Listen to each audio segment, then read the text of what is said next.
Do you ever feel like you're studying English, but it never gives you the feeling of real life? Like you know the words, but not how they sound in quiet moments when nobody is trying to impress or explain? One of the best ways to learn English is through stories. Stories slow the world down and let you hear the language the way it breathes. If you want to connect with English through peaceful, real-life moments like this one, leave a comment and subscribe to Fluentory. It was a Thursday afternoon in early spring.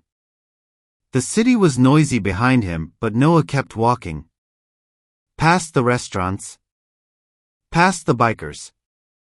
Past the tourists who pointed at buildings and took pictures of boats they would never ride. He just wanted to sit somewhere without being spoken to. He made his way to the shore of Lake Michigan. There was a concrete ledge where people sometimes sat to smoke or think or kiss in the dark. Right now it was empty. He lowered himself onto the cold surface and stared at the water.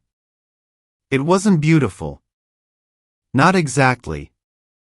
The lake was gray. The sky was pale. Everything looked like it had been washed in the same color. But it was still. Quiet. Open. He closed his eyes. And for the first time that week, he heard nothing but the waves. They weren't big. Just soft pulses against the wall. Small splashes. No pattern. No urgency. The city was still there, behind him, inside him, but for a moment it didn't matter. A gull passed overhead. A piece of trash floated near the rocks. The wind pushed at his jacket, but he didn't move. He wasn't waiting for anything. He wasn't solving anything. He was just there. The sound of the water became everything. He thought of the word drift.